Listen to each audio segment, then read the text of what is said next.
हेडलाईन्सचे प्रायोजक आहे NBC bearings, लांब पळण्यासाठी।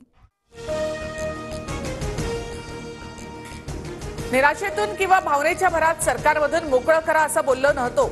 माझ्या मनात स्ट्रॅटेजी होती, ती अमित शहांना सांगितली। उपमुख्यमंत्री देवेंद्र फडणवीस यांचं वक्तव्य।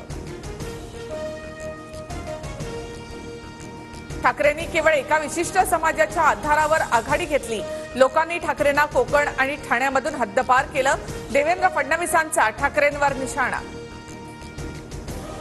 महायुतीमध्ये काही ठिकाणी समन्वयाचा अभाव दिसला। मित्रपक्षांना नेत्यांना समन्वय ठेवण्यास सांगणार आहे। उपमुख्यमंत्री देवेंद्र फडणवीसांचं भाष्य। आताची वेळ उणीधुणी काढण्याची नाही, प्रवक्त्यांनी समजून उमजून बोलावं। नितेश राणेंचं नाव घेत फडणवीसांचा सल्ला। ठाकरे गटाचे 2 खासदार शिंदेंसोबत संपर्कात, 6 खासदारांना जमवून विकास कामांसाठी मोदींना पाठिंबा देणार। नरेश मस्केंच्या दाव्याने खळबळ। नरेश मस्के अपघाताने खासदार, अंगातला थिल्लरपणा कायम। एखादं मंत्रिपद मिळावं म्हणून शिंदे गटाची आदळआपट सुरू। नरेश मस्केंच्या दाव्यानंतर सुषमा अंधारेंचा पलटवार।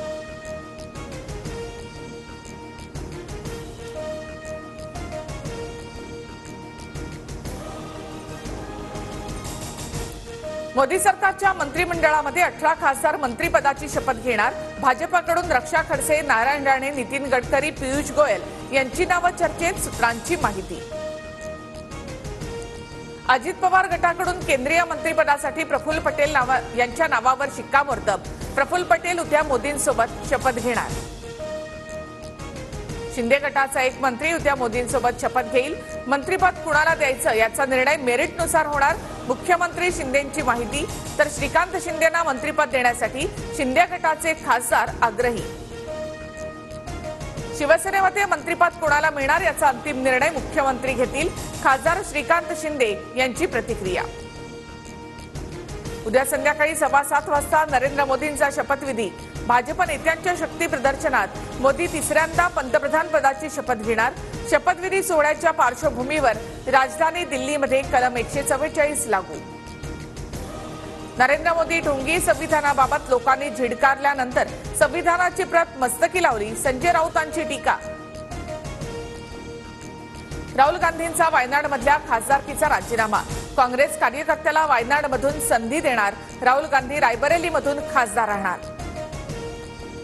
महाराष्ट्रामध्ये काँग्रेसचं जास्त मेरिट, कुणाच्या सर्टिफिकेटची गरज नाही। नाना पटोलेंचं राऊतांना उत्तर। तर मेरिटच्या आधारावर जागा वाटप झालं असतं तर अधिक जागा जिंकलो असतो, पटोलेंचं वक्तव्य। रोहित पवारच भाजपमध्ये जाऊन मंत्रिपद मिळवण्यासाठी उत्सुक। मंत्रिपदासाठी रोहित पवारांनी अनेकदा भेटीगाठी घेतल्यात। आमदार प्रकाश सोळंकी यांचा दावा। राजकारणामध्ये जायचं नाही, आमचं ध्येय मराठा आरक्षण। मात्र आरक्षण न दिल्यास राज्यात 288 उमेदवार उभे करणार। जरांगेंचा राज्य सरकारला इशारा। मराठा आरक्षणासाठी मनोज जरांगे यांचं पुन्हा उपोषण। आंदोलन स्थगित केलं होतं, नव्याने परवानगीची गरज नाही। सगळे सोयरे कायद्याच्या अंमलबजावणीवर जरांगे ठाम। सामाजिक सलोखा जपायची जबाबदारी प्रत्येक जिल्हावासियांची। निवडणुकीत जय पराजय होत असतात, सोशल मीडियावर वातावरण दूषित करू नका। मंत्री धनंजय मुंडेंचं बीडमधील जनतेला आवाहन। नीट निकालाची सीबीआय चौकशी करा। विद्यार्थ्यांसह कनिष्ठ डॉक्टर नेटवर्कची एनटीएकडे मागणी। नीट परीक्षेच्या निकालामध्ये मोठ्या प्रमाणात छेडछाड झाल्याप्रकरणी पुन्हा परीक्षा घेण्याची मागणी। नीट परीक्षेमध्ये कुठलाही घोळ नाही, परीक्षा पारदर्शकपणे पूर्ण झाली। नॅशनल टेस्टिंग एजन्सीने आरोप फेटाळले। फक्त 1600 मुलं आणि 6 केंद्रांवर हे प्रकरण घडल्याचं स्पष्टीकरण।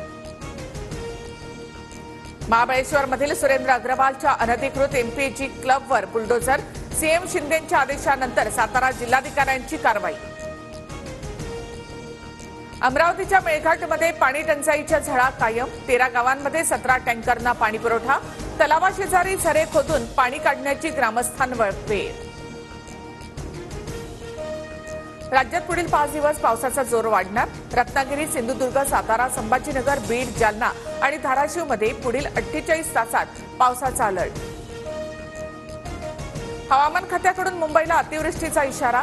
बोरिवली, मालाड, गोरेगाव, दहिसरसह इतर भागात हलक्या पावसाच्या सरी। पारा घसरल्यामुळे मुंबईकरांना दिलासा. हेडलाईन्सचे प्रायोजक आहे एनबीसी बेरिंग्स. लांब पळण्यासाठी.